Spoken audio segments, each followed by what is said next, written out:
Syaitonirrajim. Bismillahirrahmanirrahim. Qalu subhanaka la ilma lana illa ma 'allamtana innaka antal alimul hakim. Rabbis shrah li sadri wa yassir li amri wahlul 'uqdatam min lisani yafqahu qawli wazir li.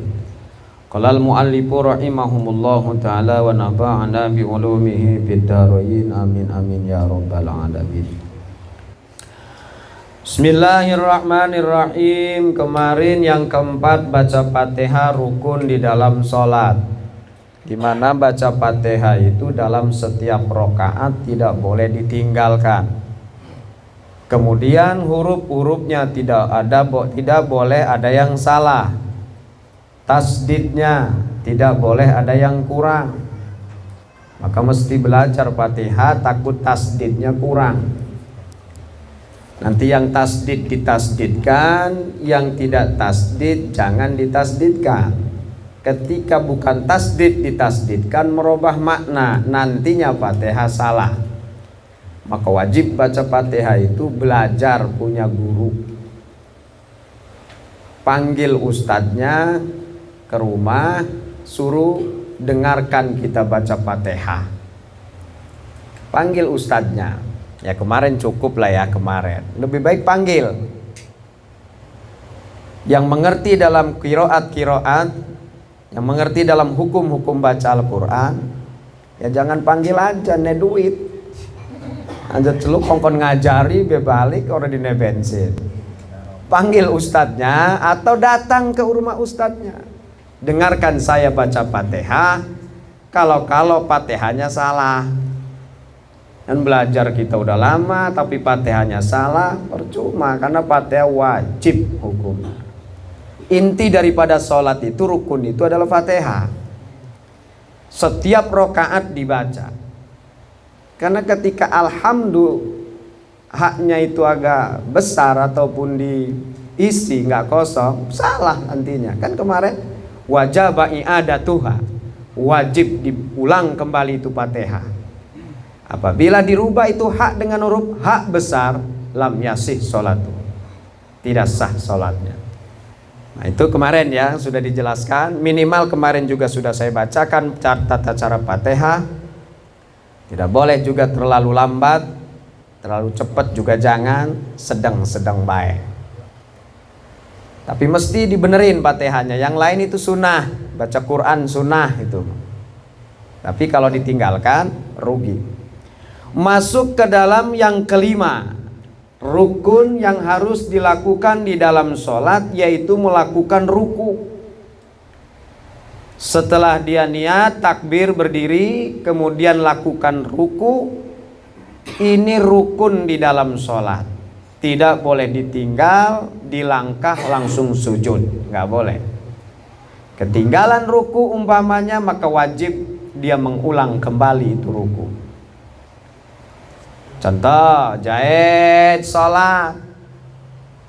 Ketika sudah berdiri niat takbir baca Fatihah, karena di dalam sholat banyak pikiran, ngelamun bukan ruku, dia lakukan sujud. Allahu Akbar langsung sujud tidak ruku. Begitu setelah sujud dia ingat, durung ruku kita ini. Apakah dibatalkan sholatnya? Tidak, langsung dia berdiri kembali lakukan ruku. Berarti ada rukun yang ditinggal, tidak boleh.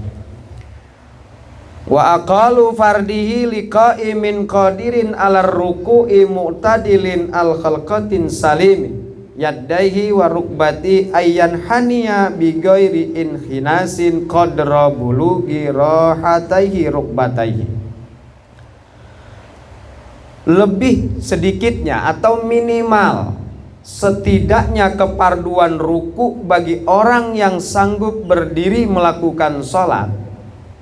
Bukan orang yang sakit, dia sehat, dia sholatnya berdiri, dia mau melakukan ruku sempurna, tangannya tidak buntung, lututnya juga tidak buntung, ada lututnya, pokoknya sempurna dia.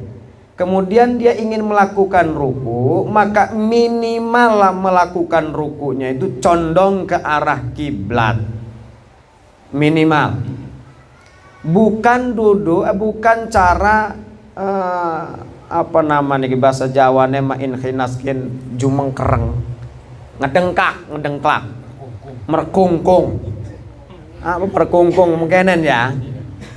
Dadanya ke depan, pantat masih di belakang. Bukan begitu cara ruku. Menghadap kiblat, condongkan ke arah kiblat. Minimal seperti itu, minimal. Dan andaikan dia berharap tangannya ingin menyentuh lutut, ya sentuh saja lututnya, minimal condong ke arah kiblat. Minimal. Condong itu sudah dikatakan dia itu tidak tegak lagi dalam berdiri. Badannya sudah berat ke depan ke arah kiblat, itu namanya ruku. Minimal, setidak-tidaknya. Tapi yang sempurna melakukan ruku itu rata badannya dengan lehernya, palanya itu rata dengan gegernya. Jadi andaikan ada penggaris ditaruh di kepalanya, itu lurus dengan apa ini, punuk, geger, bahu, gigir, pokoknya rata tuh, tidak ada gelombang. Itu namanya ruku yang sempurna. Tapi minimal dia agak condong saja, itu sudah sah. Ini ada baik, ada yang terbaik maksudnya. Yang terbaik secara sempurna, dia lurus, lehernya lurus, palanya lurus. Andaikan ada penggaris, tidak ada gelombang atau tidak ada tanjakan atau turunan. Rata pala dengan gegernya, itulah ruku. Jadi palanya nggak ngedengklak ke atas, nggak juga terlalu ke bawah. Luruskan lehernya dengan gegernya atau punuknya tuh, punuk di bawah leher, punuk ya. Kemudian geger atau gigir tuh. Pokoknya dada belakang itu harus rata, itu sempurnanya. Kemudian pegang lututnya, tangan agak dimekarkan, jari-jarinya tidak boleh rapat kalau mau sempurna. Bukan batal, bukan. Kesempurnaan di dalam ruku, hadapkan jari-jari tangannya ke arah kiblat, memegang lutut atau dengkul. Dan dibuka sedikit, tidak boleh juga terlalu mekar. Sunnahnya itu dibuka, artinya tidak rapat, tidak. Agak dimekarkan begini, megang lutut. Hadapkan ke kiblat, itu sempurnanya. Andaikan tidak seperti itu, tidak membatalkan, tidak. Tapi rugi. Pasti dapat pahala itu. Bagi yang mampu melaksanakan ruku. Lalu bagaimana kalau yang tidak mampu? Seperti halnya dia sakit pinggang, semampunya. Yang penting agak condong ke arah kiblat. Nggak bisa condong umpamanya, karena pinggangnya sakit. Andaikan dicondongkan sedikit, sakitnya luar biasa, maka auma'a dengan isarah saja. Isarah dengan mata boleh, isarah dengan kepala boleh. Tundukkan kepalanya, hati niat ruku bagi yang sakit. Bagi yang sehat tetap harus laksanakan ruku secara sempurna. Tapi kalau umpamanya dia sakit, boleh kepalanya saja dengan niat ruku. Boleh, silakan. Berarti kalau ada orang ruku begitu sakit itu, sakit pinggang atau sakit kakinya, bisa aja dia ketika dia ruku betisnya ketarik. Ada itu seperti itu. Seperti rematik, asam urat. Ketika mau ruku betisnya kayak terasa ditarik sehingga sakit. Maka dia harus auma'a bitorpihi, yaitu memakai isarah mata ataupun isyarat kepala nunduk sebagai tanda dia ruku. Itu yang kelima. Yang keenam, tumakninah. Apa sih tumakninah? Sukunu ba'da harkatin fihi, yaitu diam sejenak di dalam setelah melaksanakan suatu gerakan, itu namanya tumakninah. Ketika kita mau ruku umpamanya Allahu Akbar, dia harus diam sejenak, minimal seukuran 2-3 detik, atau seukuran lafaz subhanallah lamanya. Itu tumakninah, harus anteng. Nggak boleh baru Allahu Akbar, sami Allahu liman hamidah. Tidak tumakninah, berarti meninggalkan rukun tumakninah, batal sholatnya. Jadi harus anteng, Allahu Akbar, seukuran subhanallah 2-3 detik. Sami Allahu liman hamidah, i'tidal namanya. Nggak boleh baru ruku berdiri langsung sujud, baru nempel langsung Allahu Akbar. Itu bukan tumakninah namanya. Nah, tumakninah itu dalam setiap gerakan ada. Dan dalam setiap gerakan itu harus ada tumakninah. Dan tumakninah dalam setiap gerakan disebut rukun. Mau dia habis dari sujud dah, kemudian dia berdiri, dia harus tumakninah. Pokoknya tumakninah dalam setelah gerakan apapun hukumnya wajib. Sujud tumakninah, duduk tumakninah, sujud lagi tumakninah. Jadi pengertian tumakninah itu diam sejenak seukuran 2-3 detik. Itu yang wajib. Ya pasti tumakninah kalau kita baca subhana rabbiyal azimi wa bihamdi, apalagi 3 kali dibacanya, mesti tumakninah. Tapi kadang-kadang kita melihat orang sholat, begitu dia ruku baru juga nempel rukunya itu langsung sami Allahu liman hamidah, kan banyak. Apa maning teraweh kan ya ning TV ya. Boleh amin, Allahu Akbar, Allahu Akbar, enggak tumakninah itu. Iya 5 menit selesai 23 rakaat. Itu enggak tumakninah. Kemudian ketika masuk TV ditanya, sudah dari dulunya begitu. Ya enggak begitu, nabinya enggak begitu. Itu adat yang salah namanya. Numbur hukum. Itu adat numbur hukum. Harus dibubarin adatnya, enggak boleh. Ya karena dari dulu-dulunya begitu, masa iya kiai dulunya begitu kan? Enggak lah. Itu mah orang sekarang aja kali kan, kepengen buru-buru. Allahu Akbar, Allahu Akbar, Allahu amin, waladhdallin. Baca Fatihahnya juga salah. Gitu.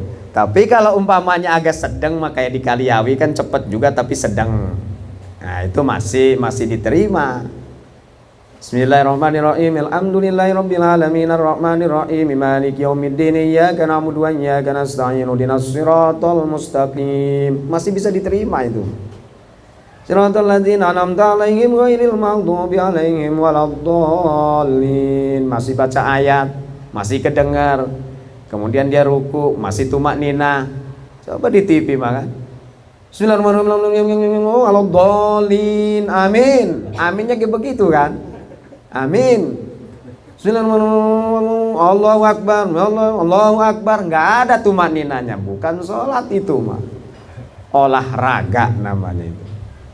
Ya monggo-monggo bae dipahami mengkonon mah. Kemudian wal musannifu yaj'alu tumaknina fi arkani ruknan mustaqilan. Wa masa alaihin Nawawi fit tahqiq wa ghairil musannif yaj'alu hay'atan ta'bi'atan li arkani. Menurut Ki Musannif itu pengarang kitabnya, pengarang kitab Fathul Qorib, Abi Sujai dan Abi Qasim. Menurut beliau, yang namanya tumakninah itu dijadikan dalam beberapa rukun. Dalam beberapa rukun disebut rukun mustaqilan atau rukun tersendiri. Menurut kitab Fathul Qorib bahwa tumakninah itu termasuk rukun. Ini mau memberitahu bahwa ulama berbeda pendapat. Tumakninah itu terhitung rukun dalam beberapa rukun.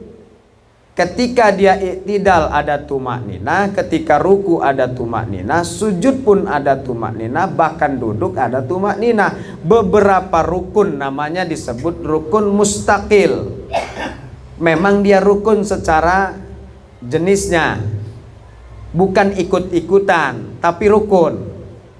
Akan tetapi wa masa alain Nawawi fit tahqiq wa ghairil musannif yaj'alu hayatan tabi'atan. Menurut Imam Nawawi di dalam kitab tahqiq dan ulama-ulama selain ulama Fathul Qorib, itu bukan rukun. Itu salah satu tingkah yang mengikuti sebuah rukun. Ruku adalah rukun, sujud adalah rukun, tumakninah ikut di dalam rukun sujud. Di dalam rukun ruku tumakninah ikut. Di dalam iktidal tumakninah ikut. Maka ada ulama yang berpendapat ruku dan tumakninah itu satu. Dihitung satu. Iktidal dan tumakninah dihitung satu. Sujud dan tumakninahnya dihitung satu. Maka ulama berbeda pendapat dalam soal jumlah rukun. Ada yang berpendapat rukun itu ada 19, ada rukun sholat itu 13, ada rukun sholat dalam Riyadul Badi'ah itu 17. Maka jumlah itu bukan berarti tumakninah tidak wajib. Cuma kata-kata saja yang berbeda. Tumakninah dan ruku dihitung satu menurut yang jumlahnya 13. Menurut yang jumlahnya 19 rukun itu tumakninah dan ruku dibedakan. Tumakninah memang rukun, kemudian ruku pun adalah rukun. Maka jumlahnya 19. Gak usah ribut. Kok ini 19, ini 17, ini 13. Soal jumlah itu mah. Soal penamaan memang beda pendapat soal jumlah. Artinya begini, 10 nggak harus 5 tambah 5. 10 itu 7 tambah 3 juga 10. 8 tambah 2 10. Berapa lagi itu? 6 tambah 4 10. 9 tambah 1 10. Ya monggo-monggo saja tambahannya, yang jelas jumlahnya 10 gitu. Terserah saja itu mah. Kemudian setelah ruku, wasabiu arrabu minar ruku'i, mengangkat daripada ruku, rukun yang ketujuh. Artinya iktidal.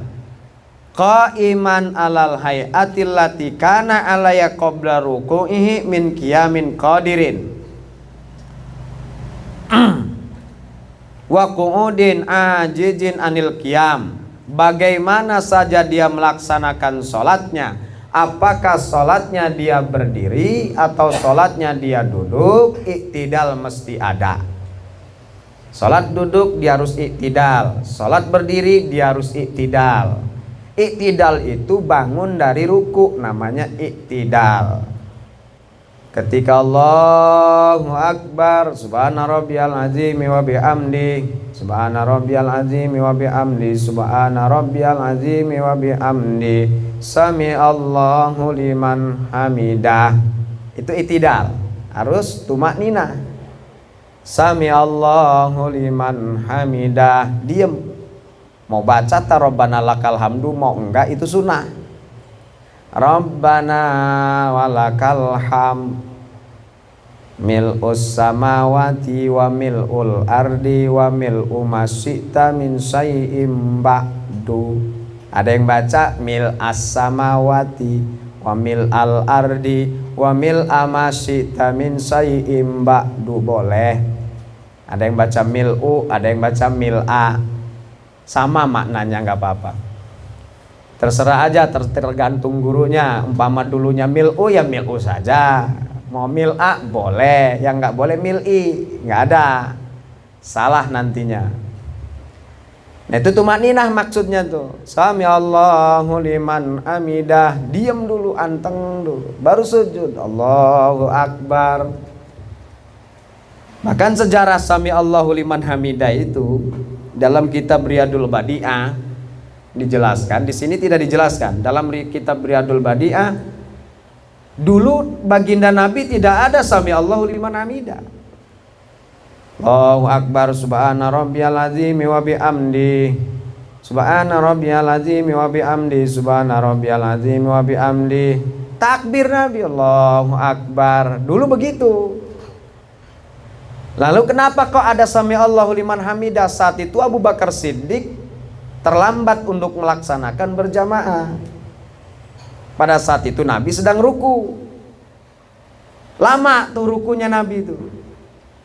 Abu Bakar buru-buru lari menuju Masjid Nabawi untuk melakukan sholat berjamaah.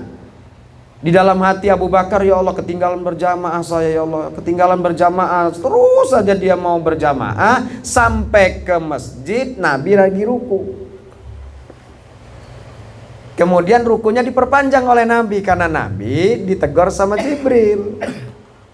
Panjangkan rukunya, Abu Bakar ketinggalan berjamaah. Dia mau benar berjamaah.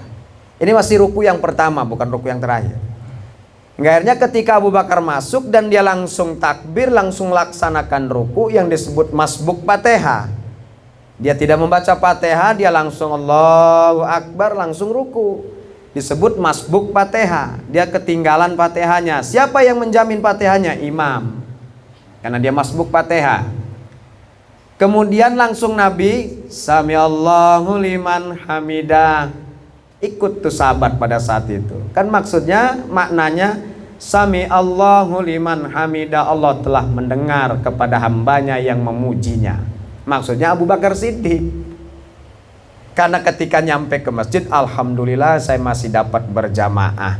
Dia memuji Allah, saya bisa berjamaah. Kata Nabi, Samiallahu liman hamidah, Allah telah mendengar hambanya yang memuji Allah. Abu Bakar maksudnya.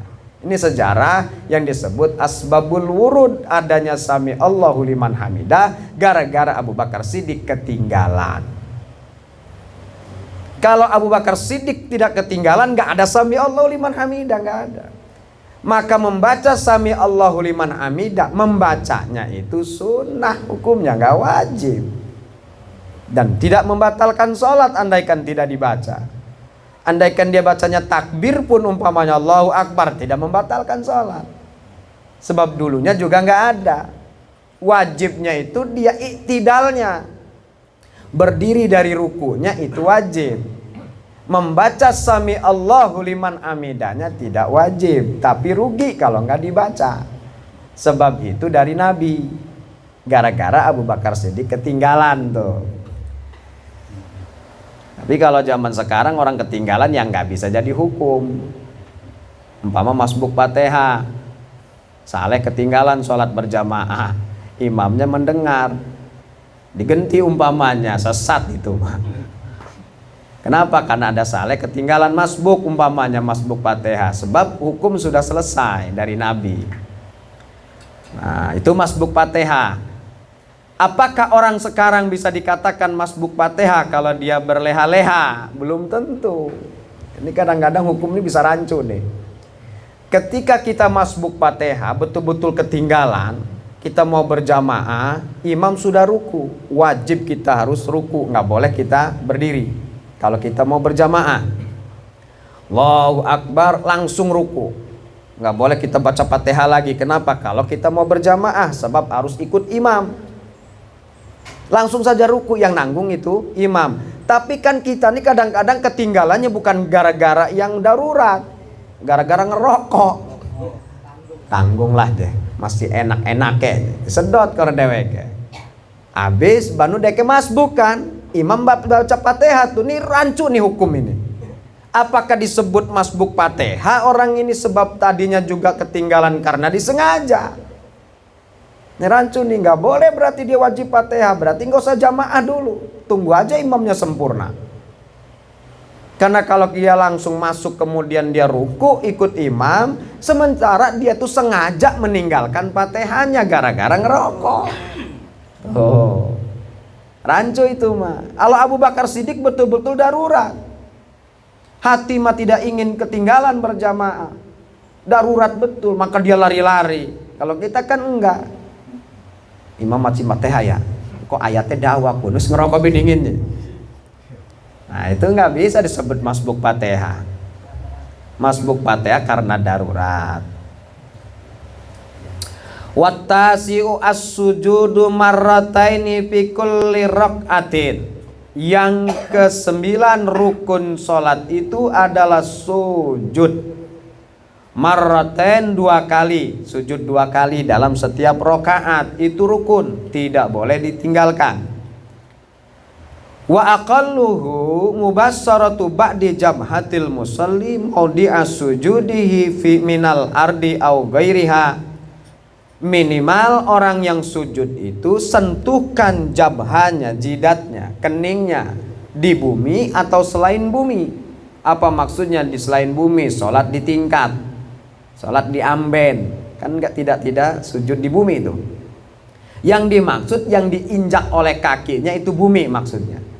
Ketika dia di atas lantai diinjak oleh kakinya itu lantai, letakkan jidatnya kepada lantai yang diinjak oleh kakinya. Minimal itu.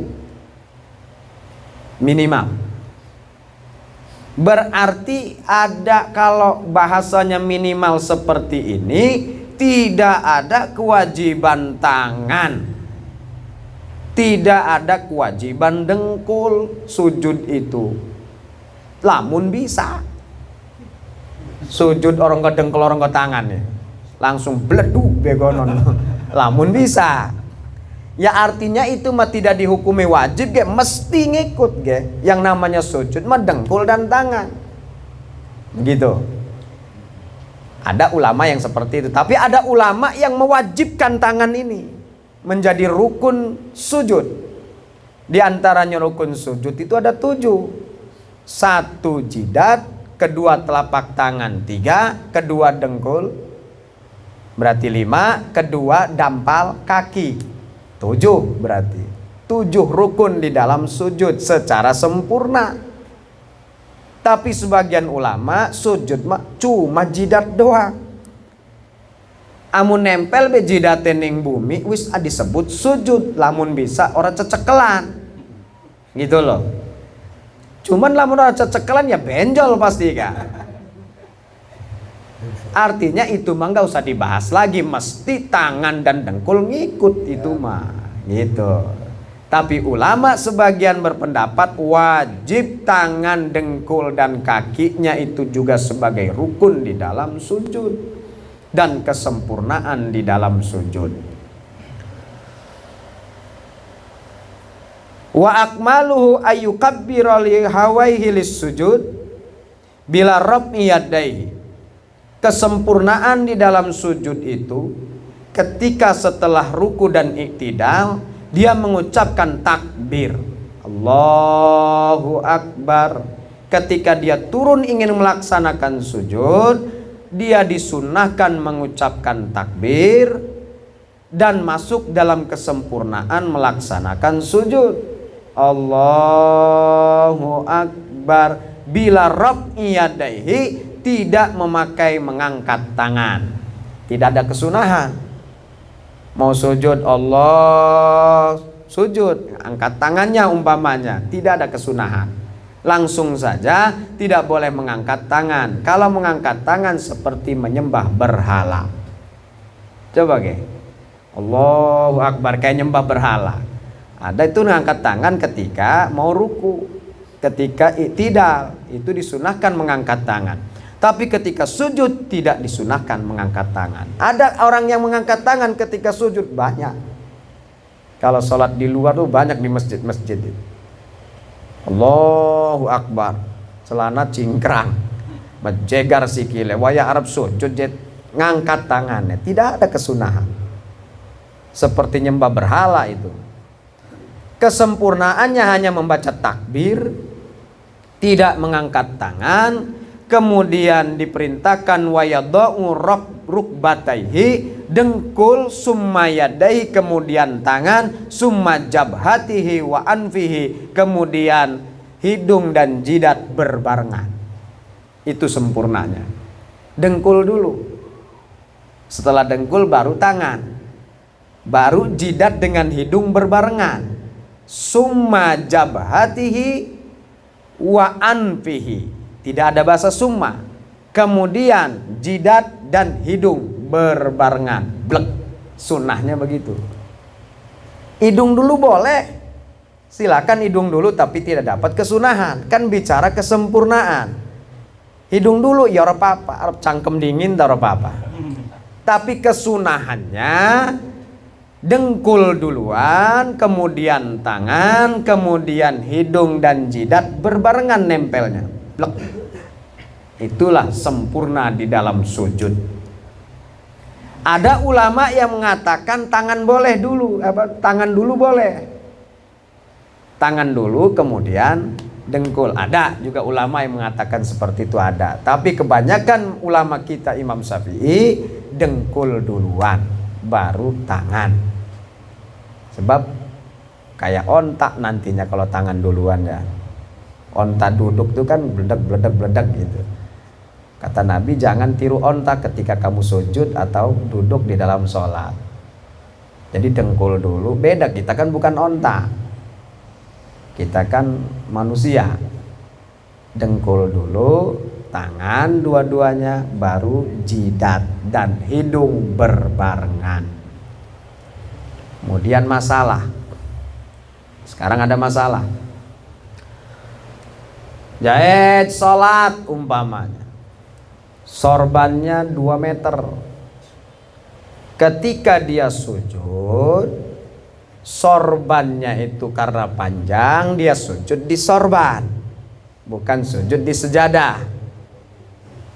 Ini masalah nih. Bagaimana tuh hukumnya? Bukankah syaratnya dia nempel kepada bumi atau yang diinjak oleh kakinya? Sementara kalau sorban kan bukan yang diinjak, yang dipakai oleh badannya. Dalam kitab Baijuri itu batal sujudnya, tidak sah. Kenapa? Sebab ada 1 lembar yang ikut badannya, yang ketika orang itu bergerak, sorban itu ikut bergerak namanya. Di dalam kitab Baijuri menjelaskan, andaikan tempat sujud kita ada secarcik kertas yang menutupi jidat ketika sujud, tidak sah.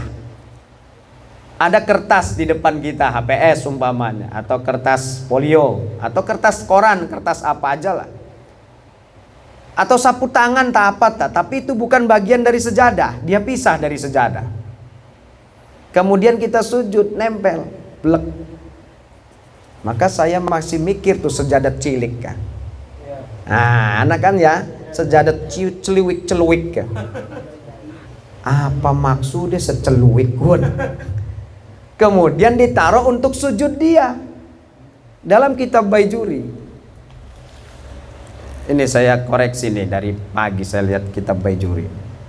Ini Baijuri ini gandengannya Fathul Qorib, gandengannya kitab Fathul Mu'in.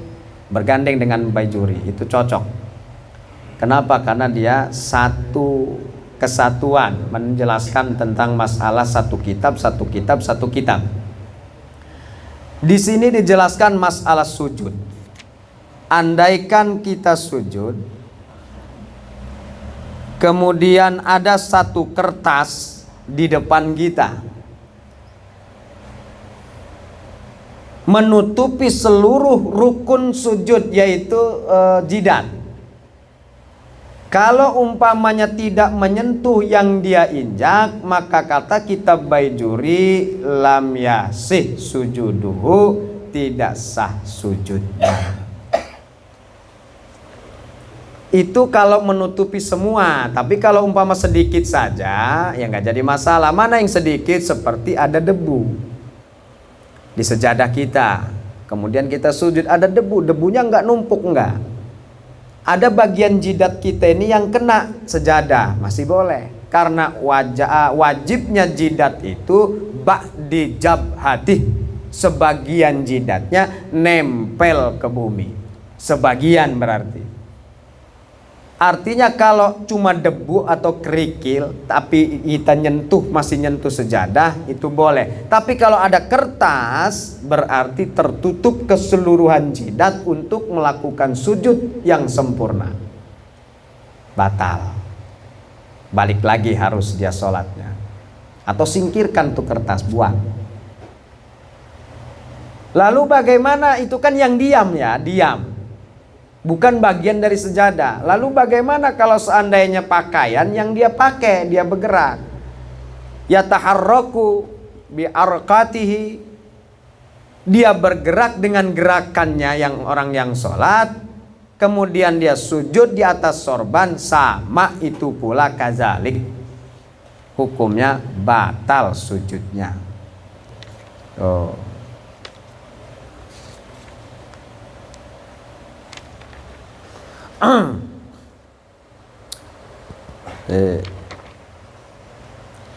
Kemudian berbeda pendapat dengan ulama yang lain, tapi ini kurang kuat. Masyhurnya tetap tidak boleh. Ada yang mengatakan yang dipakai itu ketika dia bergerak, orang yang sholat itu bergerak, kemudian dia sorbannya melembreh, kemudian dia sujud, hanya yang dibolehkan itu adalah sisa daripada udeng-udeng itu. Sorban yang diputar kan ada sisa sebelah kanan atau sebelah kiri. Kemudian dia agak panjang, umpamanya terlalu panjang, kan ada yang memanjangkan itu. Kemudian dia sujud kena itu tidak batal menurut sebagian ulama. Artinya tidak banyak ulamanya yang mendukung. Menurut ulama-ulama kita tetap batal karena itu yang dipakai, bukan tempat yang diam seperti sejadah. Walaupun dia tempat diam, kalau dia bukan dari bagian sejadah, berarti menghalangi ketika kita sujud. Lalu sejadah kecil itu jadi masalah tuh. Diinjak enggak sama kita kan? Ditaruh di depan, peluk. Ya kan, sementara kita punya karpet di masjid, di musola, dimanapun lah kita punya karpet, umpamanya masjid manapun, bawa sejadah kecil ditaruh di depannya, kemudian kita sujud di situ, berarti menghalangi jidatnya melaksanakan sujud. Kenapa? Karena tidak nyambung dengan karpet itu. Nah, ini fikih namanya ya, ilmu fikih. Walaupun secara kan sama aja dia ditaruh di bawah, iya benernya mah, tapi ketika diangkat memisah itu. Bukan sejadah itu. Yang namanya sejadah itu yang diinjak oleh dia, kemudian dilakukan sujud, itu namanya sejadah, tempat sujud. Termasuk karpet yang segitu lebarnya di dalam masjid, itu sejadah namanya. Uang tempat kita sujud. Mendingan taruh aja di bawah sekalian. Kan ditaruh di situ. Kadang-kadang apa, sorban kecil taruh di situ untuk sujudnya, kayak orang ikhlas sujud ning pangeran. Coba kayak. Dilemek-lemeki segala, wis bersih je kuning. Ya kan? Emang jidat kita nih apa sih mulianya? Pugu maksudnya supaya hina di hadapan Allah. Itu maksudnya mah. Dilemeki. Wih, jere pangeran orang ikhlas sira sujud deh. Tuh. Maksudnya juga biar sama antara jidat, bukan sama, biar lebih rendah antara kepala dan pantat. Kan maksudnya itu. Dan sama antara kaki dan jidatnya. Ini mah dilemeki, duhuran jidat masih. Ya kan gitu. Jadi itu terpisah, bukan sejadah itu. Nah, itu hukum fikih, sedikit saja bisa berubah. Contoh lagi. Ketika kita sholat, umpamanya sholat orang meninggal, sholat menyolatkan orang mati, kemudian kita nggak keburu, sudah dimakamkan, boleh kita sholat di atas kuburan? Boleh. Karena kita ketinggalan, niatnya pengen nyolatin si mayit, ternyata sudah dikubur, boleh kita sholat di situ. Tapi sholatnya sudah sholat gaib, bukan mayit. Kenapa? Mayitnya udah nggak ada, udah di kuburan, sudah tidak terlihat. Kalau sholat begitu, kalau kita pakai sendal, supaya kita tidak terhukumi najis, karena namanya sendal diinjak-injak, injak aja semua sendalnya. Capit-capitnya diinjak, kalau sepatu copot diinjak semua. Sehingga ketika kita sholat, bukan membawa najis, tapi menginjak, walaupun di bawahnya ada najis, sah-sah saja. Kenapa? Atasnya nggak najis. Kan bawahnya itu mah. Kita tidak menginjak najis, menginjak sendal. Adapun najisnya di bawah sendal. Beda kalau sendalnya dipakai. Kalau dipakai sendalnya seperti biasa, ada najis di bawah sendal, kita sholat membawa najis. Karena sendalnya dipakai. Gitu loh. Karena ini mah nggak dipakai, diinjak capit-capitnya, walaupun ada tai di bawahnya, tetap tidak dikatakan membawa najis. Tidak, karena menginjak sendal. Sendal itu sebagai tempat akhirnya. di bawahnya. Kalau menghitung, kalau umpama sholat di atas sendal, di bawahnya ada najis, tidak dipakai itu sendal, dihukumi tidak sah, maka kita sholat di masjid pun bisa tidak sah. Kenapa? Di bawah keramik banyak tai kucing, ya kan, di pasir itu. Tahu sendiri kalau pasir, kucing seneng dibeolin, kemudian diaduk sama tukang tanpa dicuci lagi itu pasir, jadilah semen. Kemudian di keramik, berarti di bawah keramik ada tai kucing. Tidak sah hukumnya. Kalau kita nginjak sendal di bawahnya ada najis, tidak sah. Berarti boleh kalau begitu. Itu namanya taktik dalam fikih. Boleh, nggak jadi masalah. Contoh lagi, maksudnya fikih itu ada taktik.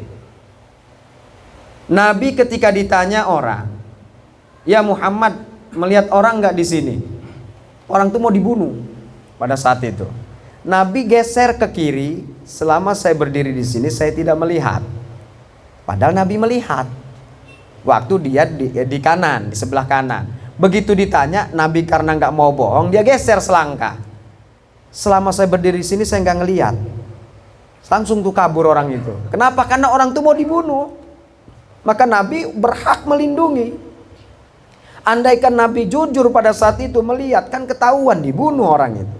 Wajib berbohong pada saat itu. Tapi karena Nabi nggak mau dikatakan orang tukang bohong, dia melangkah satu langkah. Selama saya berdiri di sini saya tidak melihat. Benar. Melihat kayak tadi tuh waktu di sebelah kanan. Tapi ketika di sebelah kiri saya nggak ngelihat orang itu lagi. Itu taktik namanya supaya Nabi nggak bohong. Padahal ketika berbohong pun tidak berdosa itu. Kenapa? Menyelamatkan orang yang mau dibunuh. Gitu. Jadi kadang-kadang bohong yang hukumnya haram wajib ketika itu, wajib berbohong. Ketika hukum bohong itu, dusta itu haram, tapi pada saatnya bisa wajib berbohong karena menolong orang yang mau dibunuh, sementara orang itu tidak hak dibunuh. Gitu loh. Apa sesama muslim lah mau dibunuh, kita wajib itu bohong. Nggak tahu saya, nggak dosa. Tapi karena Nabi dia ngelangkah dulu, dia takut bohong, padahal bohongnya wajib. Tapi Nabi mah nggak mau. Gitu loh. Takut dosa, bagi Nabi itu dosa, bagi kita tidak. Nah ketika sejadah kecil itu pun itu bukan dikatakan sejadah, lelemek arane. Ngelemek jidat nggak boleh itu. Udah sini sejadah, kalau mau sejadah beli sejadah, timpah lagi mau tebel tak, timpah lagi nggak apa-apa. Walaupun tipis, sapu tangan di sini disebut mandalin, sapu tangan ala muttasilin tuh nggak boleh. Wahakada lau sajada ala nahwi mandilin biyadihi, begitu pula hukumnya andaikan dia sujud di atas sapu tangan, maka pala yadur li annau la ya'uddu muttasilan, tidak diperbolehkan di atas sapu tangan, di atas selembar. Tapi ulama, sebagian ulama bolehlah, itu masih dikatakan tipis sapu tangan itu, la yadur, tidak menjadi bahaya. Sebagian ulama, siapa ulama yang berpendapat begitu? Syekh Khatib namanya. Bi adamid daruri, tidak menjadi bahaya. Tapi kitab ini menjelaskan maksudnya memang ada ulama yang membolehkan, tapi jangan seperti itulah. Masyhurnya tidak boleh. Itu masyhurnya. Lebih sempurnanya. Ini sujud bedawa, dawa masalah ya. Falau sajada mahailin ala jabati bi aisu ya'umuha kan kana fi mau disujudi waraqo au turab. Ada tanah seperti orang Syiah tuh apa tuh, batu kecil, batu Karbala tuh namanya apa itu, ditaruh di situ kan, turbah. Ning dinding gawa batu cilik dia gitu, kayak gonang asa emas kan. Begitu dia sujudnya ning kuwen ku, ning batu kuwen. Tidak sah hukumnya, lam yasih sujuduhu ma'ahu, tidak sah sujudnya orang tersebut beserta batu itu, dan tidak sah orang tersebut sujud beserta ada kertas di depan persujudan. Gak boleh. Wa kadzalau saja ala muttasilin bi yata'riku bi arakati fi qiyamin au qu'udin. Begitu pula ketika dia sholat duduk, sama hukumnya. Sujud harus bersih dari tempat duduknya, sama dari tempat duduknya. Kan ada orang sholat duduk, sujud kan tetap sempurna. Harus di depannya nggak ada apa-apa, kecuali hanya debu atau kerikil yang sedikit, tapi sebagian jidatnya ketemu. Nah, ukuran jidat dalam kitab Baijuri itu, jidat tuh kening tuh tengah-tengah ini. Bukan ini, bukan ini. Baina sidgain, yaitu baina pelipis alis, pelipis mata. Di tengah inilah yang disebut kening tempat sujud, bukan ini. Kalau ini namanya jabnin. Jabnin tuh pinggir jidat. Ini memang batasannya ini, tapi yang dimaksud untuk sujud adalah tengah-tengah yang lurus dengan hidung. Inilah tempat sujud. Jadi duduk miring, bukan miring kiri, bukan. Tapi sebagian saja kena, sah.